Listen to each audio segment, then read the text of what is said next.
I have a vagina between my legs now, but I'm still male. So literally the whole time, all I wanted was to be a guy with a vagina. Pause. We're gonna come back to this.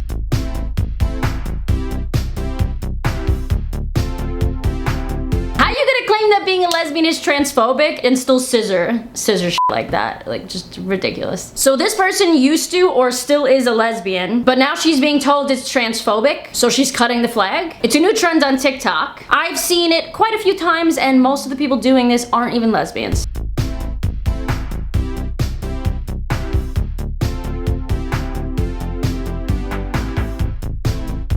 The lesbian hate gets worse every day, and I mean, it kind of makes sense, right? Less and less people who are actual lesbians are no longer identifying as such. Women are now identifying as queer, non-binary, trans, masc, when in reality, y'all are just a bunch of basic butches, let's be real. Most of y'all ain't even that. You're just regular lesbians with extra steps. Who would want to be a lesbian these days? Look at all the homophobic shit that we get repackaged as progressiveness, as tolerance and love. Bullshit. So much so that a lot of women-only events now have to be underground. Look at this story from Redux. A lesbian bar has been forced to close in response to violent threats from trans activists. The activists vandalized the venue and called the owner transphobic for asking trans-identified males not to sexually harass lesbian female patrons. I feel like that's not much to ask for. If you equate hating dick to being a lesbian, you're a transphobe, period.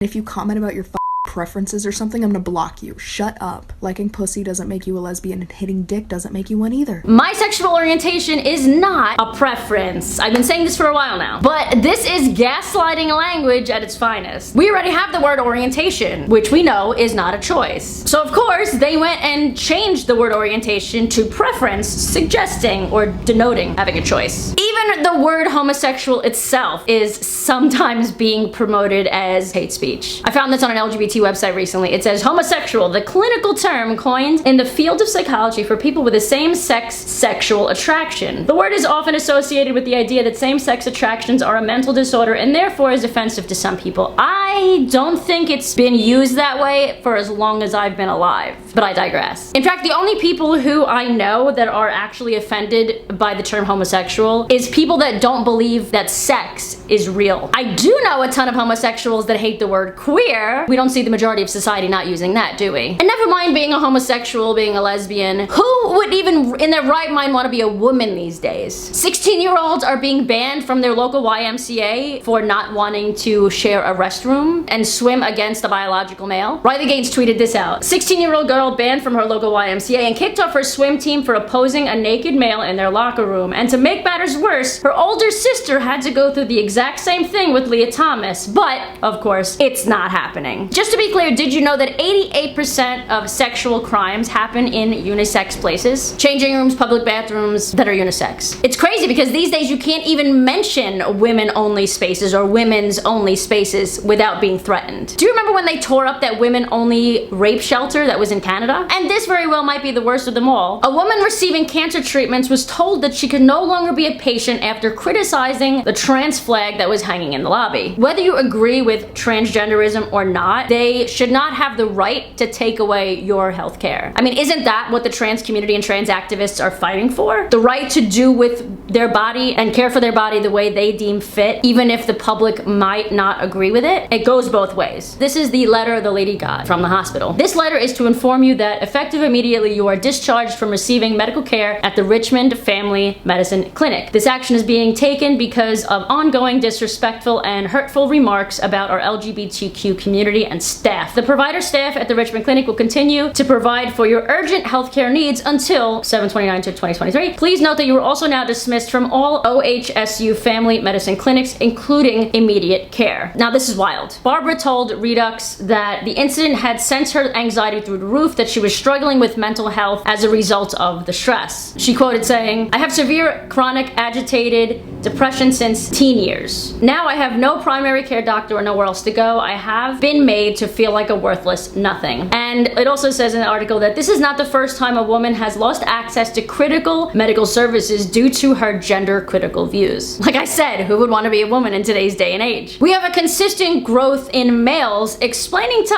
us what it means to be us.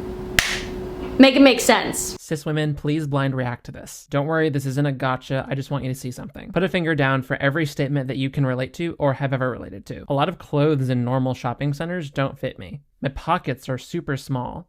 I feel like I have to maintain a level of femininity to be accepted. I feel like I have to maintain a certain body type to be accepted. I get shamed when I express any sort of sexual desire. I feel like I can't get angry without being judged for it. I feel like I'm not taken seriously in the workplace.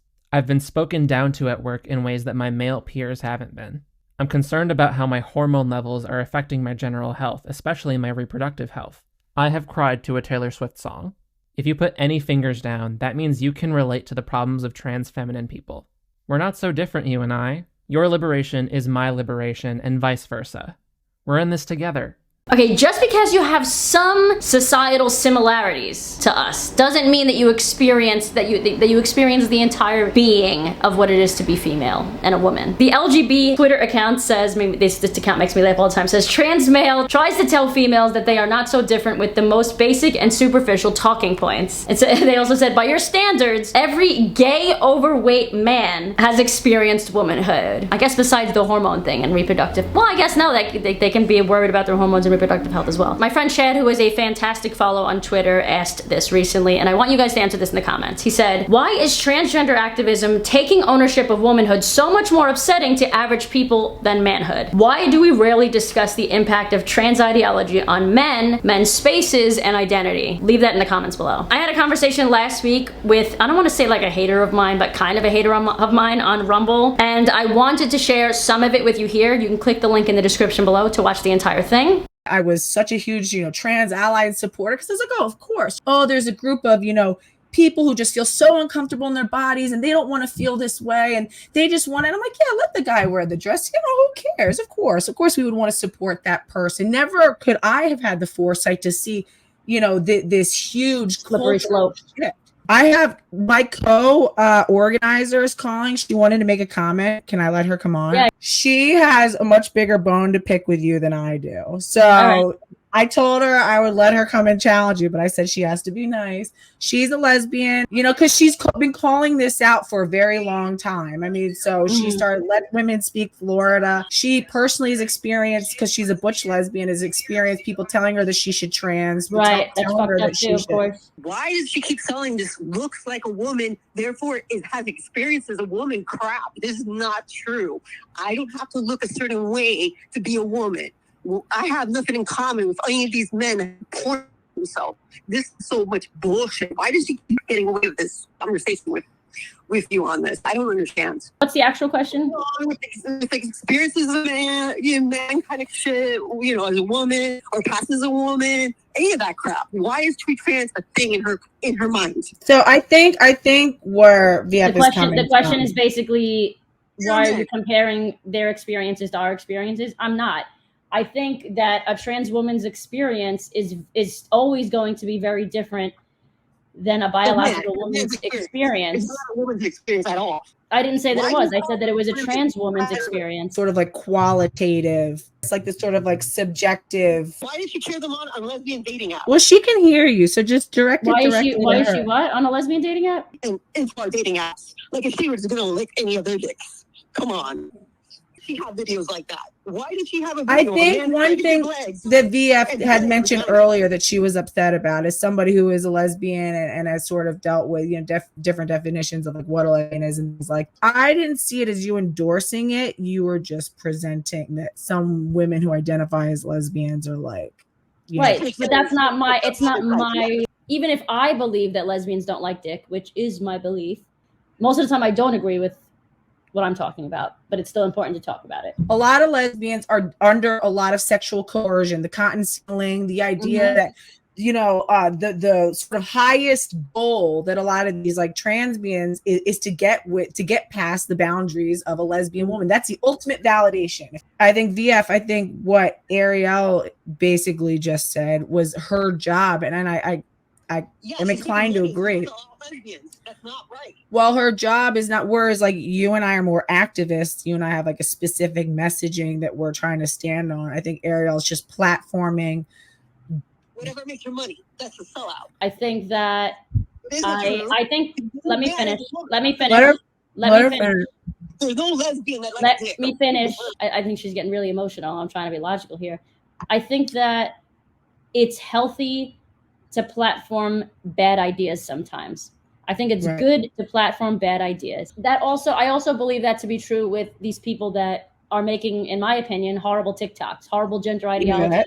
I understand why this is emotional for you as a woman who's dealt with a lot of the fallout of the, pro-trans like assault really on the lesbian community. That was a bit of a mess for a video this week. There was a lot to talk about, a lot of ridiculousness. If you enjoyed this video though, give it a big thumbs up and make sure you subscribe to my channel because I post videos like this every Sunday. I am one of the only lesbian channels that constantly critiques her own community, for better, for worse, forever. I will see you guys back here in a few days with a brand new video. Until then, I love you. Love yourselves.